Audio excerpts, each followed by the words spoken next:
जमीनें हैं ये पंचायत की हैं। ये इस तरीके से अगर हम तारबंदी करते हैं और इस तरीके से वृक्षारोपण हम ले लें तो ये इसका एक बहुत बड़ा स्थान हो सकता है। ये तभी हो सकता है जब वो ग्रामवासी जागरूक हो। पीपली अहिरान में दूसरे पंचफल उद्यान का शुभारंभ। जल संरक्षण, भूजल संरक्षण व ग्राम पंचायत की आय बढ़ाने के उद्देश्य से ग्राम पंचायत पीपली अहिरान द्वारा दूसरे पंचफल का शुभारंभ जिला परिषद सीईओ राहुल जैन के सानिध्य में किया गया। कार्यक्रम में भ्रष्टाचार निरोधक ब्यूरो के अतिरिक्त जिला पुलिस अधीक्षक अनूप सिंह व राजसमंद पुलिस उप अधीक्षक रुद्र प्रकाश शर्मा भी शामिल हुए। कार्यक्रम की शुरुआत में अतिथियों के साथ ही जिला परिषद सदस्य लहरूलाल अहिर, पीपली अहिरान सरपंच गंगा देवी अहिर द्वारा फीता काट कर इसका शुभारंभ किया गया। जिला परिषद सीईओ ने फीता काटा और इस तरह पंचफल उद्यान का शुभारंभ हुआ। आपको बता दें कि पीपली अहिरान में पहले से ही एक उद्यान विकसित कर रखा है और उसी कड़ी में ग्राम पंचायत पीपली अहिरान द्वारा यह दूसरा उद्यान शुरू किया गया है, जहां फलदार पौधे लगाए जाएंगे और नरेगा योजना के तहत इसमें करीब 32 लाख रुपए का बजट स्वीकृत हुआ है और उसी के तहत ग्राम पंचायत पीपली अहिरान द्वारा यह नवाचार किया जा रहा है। खास तौर से ग्राम पंचायत की चारागाह भूमि को संरक्षित करने के उद्देश्य से यहाँ पर 4 दीवारी की जगह तारबंदी की गई है और इसके लिए विशेष प्रवेश द्वार भी बनाए गए हैं। खासतौर से नरेगा योजना के तहत यहाँ सघन पौधरोपण किया जाएगा और इस पौधरोपण के माध्यम से फलदार पौधे हैं और ये करीब 2 साल बाद ग्राम पंचायत के लिए निजी आय का बड़ा स्रोत होगा। आपको बता दें कि देखिए आपने तस्वीरों की इस तरह से इसका शुभारंभ हुआ। उसके बाद यहाँ एक भव्य कार्यक्रम आयोजित हुआ। कार्यक्रम में सबसे पहले जानते हैं इस कार्यक्रम में स्वागत उद्बोधन देते जिला परिषद सदस्य लहरूलाल अहिर। देखिए, चलने लग गए हैं, पौधे चलने लग गए हैं और बहुत जल्दी उनके अच्छे फल भी लगने लग गए हैं। इसलिए मैं प्रभु श्रीनाथ जी का आभार व्यक्त करता हूं और समस्त अधिकारियों का भी आभार व्यक्त करता हूं। हमारे डॉक्टर सीपी जोशी साहब का आभार व्यक्त करता हूं। तो मैंने ये सोचा था कि नरेगा के अंदर ऐसा कार्य किया जाए तो पूरा राजस्थान और भारत के अंदर एक उदाहरण बने। मैं यहाँ 5 किलोमीटर दूर से छोटी नहर बनी हुई थी, उसको बड़ी नहर करवा के तालाब में पानी लाए। तालाब से एक नाली, दूसरी नाली, तीसरी, चौथी, 5वीं नाली भर के वापस इसका ऐसा चैनल और नेटवर्क दिया, ये ओवरफ्लो होकर उसी नाले के अंदर वापस गिरती है। और इस क्षेत्र के अंदर जब मेरे बचपन से मैं 40 साल की उम्र हो गई है, मैंने इस क्षेत्र के अंदर खेती नहीं देखी, लेकिन ये नेटवर्क करने के बाद में इस क्षेत्र के अंदर गेहूं होने लग गए, फलदार पौधे लगने लग गए और हरा भरा होने लग गया। ये पानी की जिस तरह नरेगा के अंदर जो कार्य हुए उससे ये उपलब्धि हुई है। मैं श्रीमान आप पधारे, आप पूरा अगर नेटवर्क देखेंगे, अभी डॉक्टर सीपी जोशी साहब की मेहरबानी से 5 करोड़ 20 लाख का एक पीपली अहिरान बुरवाड़े ताजवा का मैनिकट बना है। उसके अंदर मिनी पूरा टाटोल बांध जिस तरह पानी भरा रहता है, 8 से 10 गांवों के लिए जाने की व्यवस्था और 10 से 15 गांव के लोगों के लिए जो इरिगेशन की व्यवस्था हुई है, सिंचाई के लिए पानी का जो जमीन का जल स्तर है, कुआं का जल स्तर मुंह पर आ गया है, पूरा ऊपर आ गया है। मैं आने वाले समय में जिस तरह किसानों की आर्थिक से सुदृढ़ होगी, यहाँ लोग फलदार पौधे बो सकते हैं, सब्जियां बो सकते हैं, कॉटन बोते हैं और हाईएस्ट प्रोडक्शन गेहूं का होता है श्रीमान। और दूध प्रोडक्शन के अंदर जिस तरह यहाँ पर दूध का उत्पादन है, चाहे भिलवाड़ा डेयरी हो, चाहे राजसमंद डेयरी हो, चाहे उदयपुर डेयरी के अंदर और प्राइवेट सेक्टर के अंदर भी सबसे ज्यादा प्रोडक्शन के अंदर बामणिया और पीपली अहिरान का नाम आता है श्रीमान। इन किसानों के लिए बहुत ही आर्थिक स्थिति, सरकार भी 5 रुपए लीटर अनुदान भी दे रही है, जिसे सरस डेयरी से जुड़कर ये लोग वहाँ पर जुड़े हुए हैं। और डॉक्टर सीपी जोशी साहब का मैं आभार व्यक्त करता हूं कि डीएमएफटी के अंदर कलेक्टर साहब और सीओ साहब की मेहरबानी से ये तारबंदी हुई है, पाइपलाइन पड़ेगी, दोनों गेट बन गए हैं और पेम्प्रा के अंदर कुआं, तारबंदी और वहां पर भी गेट का निर्माण हो रहा है। वहाँ तीसरा पंचफल बहुत जल्दी 15 दिन के अंदर वो भी चालू होने वाला है। चौथा श्रीमान, यहाँ पर जिस तरह वृक्षारोपण कटाई हो रही है, हमने ये सोचा इस क्षेत्र के अंदर ऐसा उदाहरण होना चाहिए हमने नरेगा के अंदर एक चारागाह, संपूर्ण चारागाह विकास के लिए कार्य लिया। उसमें 5000 पौधे नीम, शीशम और पीपल के लगा रहे हैं। उसका नाम रखा है प्राकृतिक ऑक्सीजन प्लांट, जिसके अंदर केवल ऑक्सीजन उत्पादन हो, वहाँ लोग आके देखे कि वास्तव में इतने अच्छे पौधे भी हो सकते हैं। उसकी भी तारबंदी 10 दिन के अंदर चालू हो जाएगी और वहाँ पर भी पौधारोपण किया जा रहा है। हम यहाँ सॉइल एंड वाटर कंजर्वेशन और वृक्षारोपण पे कार्य करने पर विशेष जोर दिया जा रहा है। इस गांव के लोगों को सम्मान मिले, यहाँ गांव के लोगों का विकास देने के लिए दूसरे लोग आए, ऐसी व्यवस्था करने का हम काम कर रहे हैं। कार्यकाल में ऐसा काम करा है तो सदियों तक लोग याद रखें। उस कार्य को हम डॉक्टर सीपी जोशी साहब के आशीर्वाद से इस गांव पंचायत के अंदर करने जा रहे हैं। तो ये थे जिला परिषद सदस्य लहरूलाल अहीर ने बताया किस तरह से उनके द्वारा इसकी शुरुआत की गई।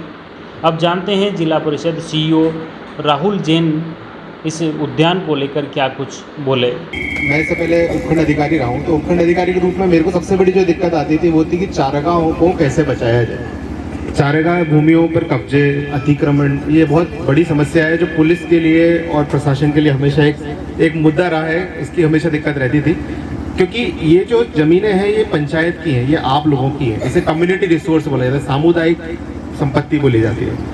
और इसमें अगर कोई व्यक्ति बाहर का या ग्राम पंचायत का ही कोई व्यक्ति कब्जा कर लेता है तो सभी ग्रामवासियों का एक नुकसान है। तो इस चीज़ को हमेशा हम सोचते थे कि किस तरीके से रिजॉल्व किया जाए। और मेरे को ये राजसमंद आके पता चला कि इस तरीके से अगर हम तारबंदी करते हैं और इस तरीके से वृक्षारोपण हम ले लें तो ये इसका एक बहुत बड़ा स्थान हो सकता है। और ये तभी हो सकता है जब वो ग्रामवासी जागरूक हो, जब उस ग्राम पंचायत के लोगों को ये एहसास है कि हाँ, वृक्षों की क्या आवश्यकता है, इस जमीन की हमको क्या भविष्य में आवश्यकता रहेगी। जैसा कि रुद्र प्रकाश जी बता रहे थे कि ये आय का बहुत अच्छा साधन है। और अभी जैसे हम कल भी जिला कलेक्टर महोदय से चर्चा कर रहा था, सर ने ये बात कर रहे थे कि अब हम ये इस तरह की योजना करते हैं कि नरेगा में आपके व्यक्तिगत काम भी होते हैं। यानी हम सामुदायिक में तो आप लोग आते हो कि नाड़ी पे काम करते हो या तालाब में काम करते हो, वृक्षारोपण करते हो। एक काम ये भी होता है कि अपने खेत में भी आप काम कर सकते हो। खेत का समतलीकरण कराना, खेत के चारों तरफ वृक्षदार फलदार पौधे लगाना, ताकि आप जब खेतीबाड़ी करते हो तो खेतीबाड़ी में तो आपको पैसा आ ही रहा है। आप गेहूं बो रहे हो या मक्का बो रहे हो, उससे तो आप पैसा ले ही रहे हो। लेकिन अगर आपके चारों तरफ बाउंड्री पे अगर आप पेड़ लगा लेते हो, कोई भी आप फलदार वृक्ष लगाते हो, सीताफल लगाते हो, आम लगाते हो, चीकू लगाते हो, आप अमरूद लगाते हो, उससे भी आपकी आय बढ़ती है। और मेरा जो सुझाव था इसमें, और सर ने भी इस बात को माना कि हम इस तरीके से अगर हर गांव में 30-35 काम इस साल लेते हैं और हम उसको टारगेटेड तरीके से अच्छे वृक्षों को हॉर्टिकल्चर के माध्यम से आपको देते हैं, और आप लोग अगर कम्युनिटी में काम कर रहे हो, अगर इस सामुदायिक भवन पे, सामुदायिक जगह आप काम कर रहे हो, तो अपने व्यक्तिगत तौर पर तो आप काम कर ही लोगे। तो मेरी आप सबसे यही अपील है कि मैंने ग्राम पंचायत में ग्राम विकास अधिकारियों को भी इसमें निर्देशित कर दिया है, जेटीएस को भी बता दिया है। आप सभी महिलाओं के नाम पे वो सबसे आसानी से हो जाएगा। आप सभी अपने खेतों में व्यक्तिगत कार्य लें और इस तरीके से जहां आप ये काम कर रहे हो आप पूरे गांव में करें। एक मेरा सुझाव ये रहेगा कि सभी एक तरीके के पौधे लगाएं। मुझे पता है किसी को आम पसंद होगा, किसी को चीकू पसंद होगा। कारण ये होता है कि मान लो किसी ने अपने घर में 10 चीकू लगा लिए, किसी ने 10 आम लगा लिए। समस्या वो होगी कि जब कोई बाहर से हम किसी के साथ आपका कॉन्ट्रैक्ट कर रहे हैं या आप बाहर बेचने जाओ तो 10-10 लेके जाओगे तो उसको आपको कमाई मुनाफा उतना नहीं होगा। लेकिन 30 खेतों में एक जैसा आप फल लगाओगे तो आप सब एक साथ जा सकते हो और एक साथ सामान बेच सकते हो। तो मेरी आपसे यही दो इच्छा है। इसका लहरूलाल जी ने जो 2-3 बातें बोली कि ग्रेवल सड़क वाली, मैं आज यहाँ पे आके मैंने व्यक्तिगत तौर पे देखा कि यहाँ उसकी ज़रूरत है और मैं कोशिश करूँगा कि मैं उसको कराऊँ। एक मेरी तरफ से एक और चीज़ थी, मैं देख रहा था कि एक विलायती बबूल जो खड़ा है आपके यहाँ, इसको भी आप हटाने की कोशिश करें। ये हटाएंगे तो इससे बाकी आपके पेड़ों को नुकसान नहीं होगा। मेरी तरफ से इतना ही, बहुत बहुत धन्यवाद। तो आपने सुना सीईओ राहुल जैन ने किस तरह से इस पंचफल उद्यान को लेकर किए गए नवाचार की प्रशंसा की। साथ ही उन्होंने नरेगा योजना में व्यक्तिगत कार्यों को बढ़ावा देने और व्यक्तिगत कार्य योजना के तहत ग्रामीण किसानों के खेतों के किनारे पौधरोपण नरेगा के माध्यम से कराने की बात कही है। उन्होंने कहा कि इसका जल्द ही इसकी शुरुआत होगी। इसके लिए उनकी जिला कलेक्टर नीलाभ सक्सेना से वार्ता हो चुकी है और इसे अंतिम रूप दिया जा रहा है। आपने देखा किस तरह से ये नवाचार ग्राम पंचायत पिपली अहिरान द्वारा किया जा रहा है। जिला परिषद सदस्य लहरूलाल अहीर, उन्होंने अपनी मां जो पिपली अहिरान में सरपंच हैं गंगा देवी अहीर के साथ मिलकर गांव में यह अनूठा नवाचार किया है, जो वाकई ग्रामीणों के लिए व अन्य पंचायतों के लिए भी प्रेरणास्पद हैं। इस रूप से धन्यवाद देना चाहूँगा कि पर्यावरण संरक्षण के लिए जो ये काम कर रहे हैं इनकी अगुवाई में हो रहा है, और इसके धन्यवाद के बाद मेरी तरफ से ये कामना है। अपने जीवन के लिए तो ये बहुत ही सराहनीय, बहुत ही अच्छा और बहुत ही मतलब जितनी प्रशंसा कम की जाए उतनी कम है इसमें। और जहाँ तक मेरे संबंध में है, पुलिस से संबंध में है, तो आप लोगों को हमेशा जनसहयोग जो है, जो भी मैं एक्सपेक्ट करता हूँ कि आप लोग भी हमारे साथ में रहेंगे। मैं हर बार यही बात दोहराता हूँ कि आप लोग सिविल में पुलिस वाले हैं और हम पुलिस की वर्दी में सिविलियन हैं, तो हम नागरिक हैं। आपके बस इतना सा अंतर है कि हमें सरकार ने जिम्मेदारी निभाई है कि हम आपके सहयोग से जो है वो ज़्यादा अच्छे से करना है। कोई भी अवैध गतिविधि हो जो आपको ऐसा लगता है कि आप लोगों को वो रोकनी है या कोई ऐसी कोई समस्या है पुलिस से संबंधित, तो आप ज़रूर आए, मेरे संपर्क कर सकते हैं। कभी पुलिस में कहीं पर भी आप फ़ोन करेंगे तो आपको जो भी पूर्ण सहायता हो सकती है वो करेंगे। और बहुत बहुत धन्यवाद, थैंक यू। ये सबसे पहले तो हमारे यहाँ के इस ग्राम पंचायत के जागरूक युवा और हमारे भागीरथ विकास पुरुष डॉक्टर सी.पी. जोशी साहब के प्रयास और मार्गदर्शन से इन्होंने जो उपलब्धि हासिल की है, हमारे शुरुआत में इन्होंने प्रथम जो पंचफल की ये नर्सरी लगाई, इसमें 4000 फलदार पौधे इन्होंने लगाए। उस टाइम मैं भी आया था जहाँ जिला कलेक्टर रविंद्र पोसवाल साहब और हमारे सीईओ मैडम निमिषा जी गुप्ता और पूरी टीम यहाँ आई। लोगों को यहाँ एक तो नरेगा में रोजगार मिल रहा है, हमारी माताएं बहनें नरेगा में यहाँ काम कर रही है। पंचफल उद्यान का एक आत्मनिर्भर बनाने के लिए जो योजना इन्होंने बनाई, आज वो नज़ारा आपके सामने आप देख रहे हैं टीवी के माध्यम से, न्यूज़ के माध्यम से। पंचफल में अनार के पौधे, चीकू, नींबू, फलदार पौधे लगे हुए हैं और सब्जियां भी यहाँ ऑर्गेनिक बो रखी है ताकि यहाँ से ये आवक कर सकें। इस साल इनको अभी 2 लाख रुपए तक के फलदार पौधे लगे हुए हैं आवक, और 30-40 हज़ार रुपये की सब्जियां भी ऑर्गेनिक इन्होंने मंडी में बेची हैं। और आज आपका जन्मदिन था, कम से कम 2000 नींबू, आंवला, द्वितीय पंचफल का आज भव्य शुभारंभ हुआ। प्रथम पंचफल सफल हुआ तो आज द्वितीय पंचफल की स्थापना शुभारंभ कर दिया और फलदार पौधे लगाए गए।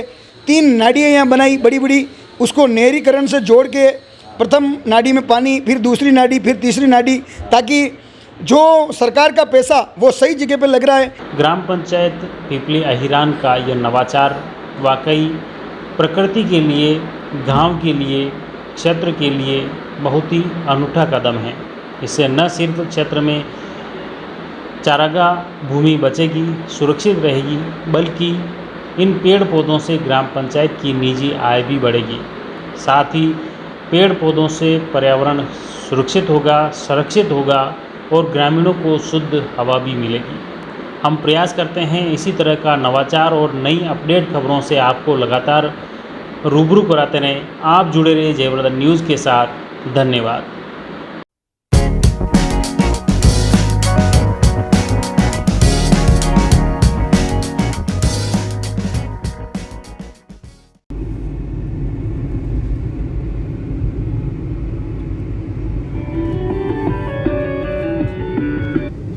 Hello hello. हाँ बोल। मैं कह रहा